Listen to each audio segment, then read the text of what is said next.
Have you ever thought about what it would be like to survive a plane crash? Stranded in the middle of the ocean, no help in sight, just you and the endless sea.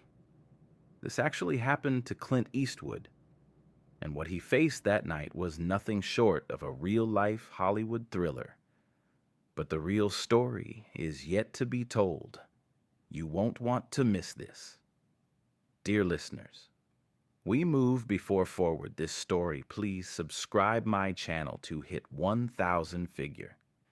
Before Clint Eastwood became a Hollywood legend, before he played fearless cowboys and rugged detectives, he was just a young man with a dream, one that almost ended before it even began.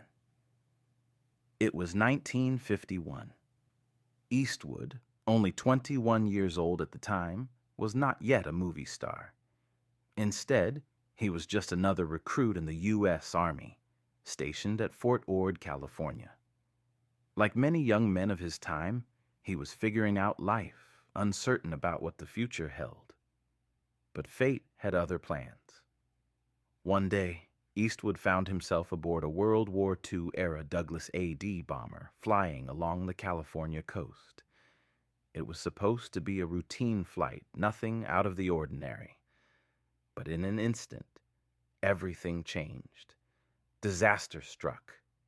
The aircraft ran out of fuel. With no other option, the pilot had to ditch the plane into the frigid waters of the Pacific Ocean. The impact was brutal, the kind of moment that forces a person to confront their own mortality. As the plane hit the water, Eastwood was thrown into an unforgiving reality. He was miles from shore, stranded in the cold, vast ocean. The waves crashed around him, and the coastline seemed impossibly far away. But there was no time to panic. Survival was the only option. The moment Clint Eastwood plunged into the Pacific Ocean, reality hit hard. The icy water wrapped around his body like a vice, instantly stealing his breath. He was young, strong, and in good shape, but nothing could have prepared him for this. The sun was beginning to set, and the vastness of the ocean stretched endlessly in every direction. There was no rescue team in sight, no life jackets, no radio, just the open sea and the overwhelming instinct to survive. The waves weren't kind. The ocean wasn't calm. Every time Eastwood lifted his head to get a breath, another wave crashed over him, pulling him under. His clothes were soaked and heavy, making it harder to keep afloat. He had two choices: give in to exhaustion or fight with everything he had. Then came the real test: sharks. The waters off the California coast were known to be home to great white sharks, and while Eastwood couldn't see them, he knew they could be lurking beneath the surface. The thought alone was enough to send adrenaline surging through his veins. He had no weapon, no protection, just his will to survive. For hours, Eastwood swam. The coastline was impossibly far, and every stroke felt like it wasn't getting him any closer. The human body isn't designed to swim for miles in the open ocean, especially under these conditions. Hypothermia was a real threat. His arms burned, his legs ached, but he refused to stop. At one point, fatigue nearly got the best of him. His muscles screamed for relief. His mind wavered between panic and determination. But deep inside, something told him, keep going. Don't stop. As the night fell, the temperature dropped even further. His skin was numb, his vision blurred. But then, finally, a glimmer of hope. A rocky shore appeared in the distance. It still seemed impossibly far, but it was there. Land. Now, the question wasn't just if he could reach it. It was how. Because the most dangerous part of his journey was yet to come. The sight of land should have been a relief. But for Clint Eastwood, it was just another challenge waiting to be conquered. The shoreline wasn't a soft, sandy beach where he could collapse and catch his breath. It was a jagged, rocky cliff rising out of the water like an unscalable wall. He was weak, exhausted, and freezing, but there was no turning back now. The waves that had been Eastwood's enemy in the open ocean now became an even greater threat.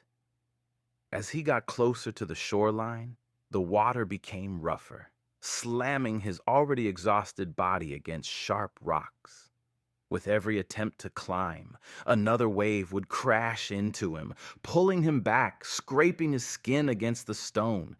His hands bled, his legs trembled, his breathing was ragged. The human body has limits. After hours of swimming, his muscles were nearly useless. His mind screamed at him to stop, but something deep inside refused to quit. Eastwood's fingers found a small crevice in the rocks, and with every ounce of strength left in his body, he pulled himself up. His wet boot slipped.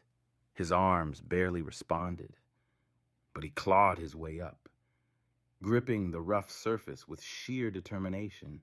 Finally, after what felt like an eternity, he collapsed onto the rocks, gasping for breath.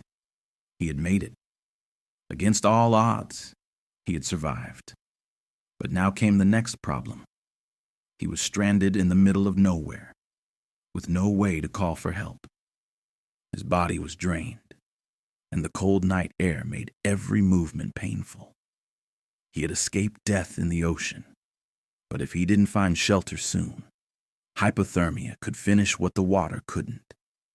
Shivering, aching, and barely able to move, Eastwood gathered what little strength he had left and started looking for a way to safety. Little did he know, this experience, this brutal test of survival, would shape the man he was destined to become. Clint Eastwood had defied death.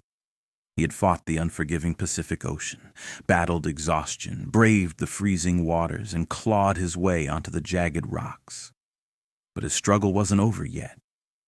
Now, stranded in an unknown location, soaked to the bone and trembling from the cold, he faced yet another challenge: how to get back to civilization.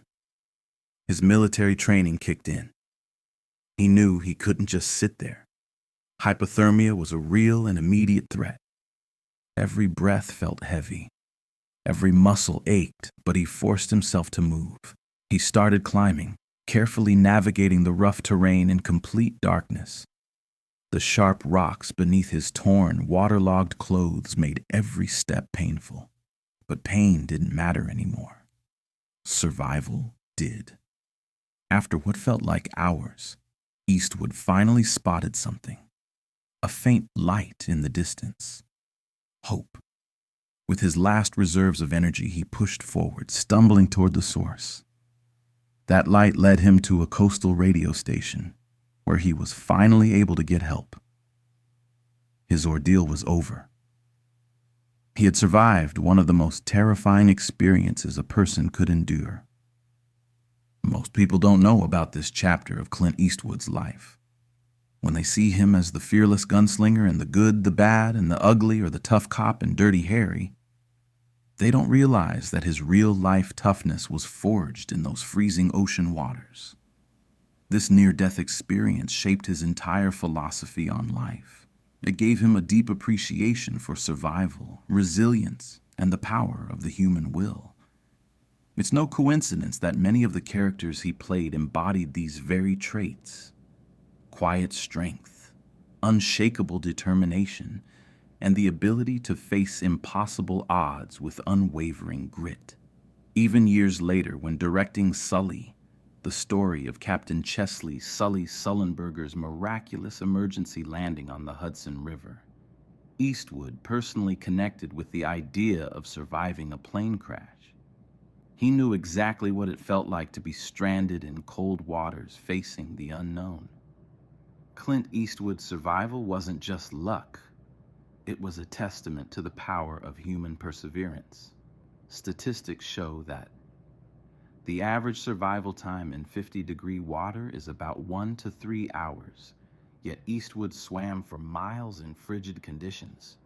Cold shock response kills more people in plane crashes over water than drowning itself. But Eastwood controlled his panic and pushed forward. Many people in similar situations don't survive because exhaustion and fear take over before they reach safety. But Eastwood wasn't just anyone. He was a fighter before Hollywood even knew his name. Today, when people think of Clint Eastwood, they think of a tough, no-nonsense legend. But the truth is, his most heroic moment happened long before the cameras ever started rolling. This wasn't a movie. This wasn't a scripted scene. This was real life. And he survived.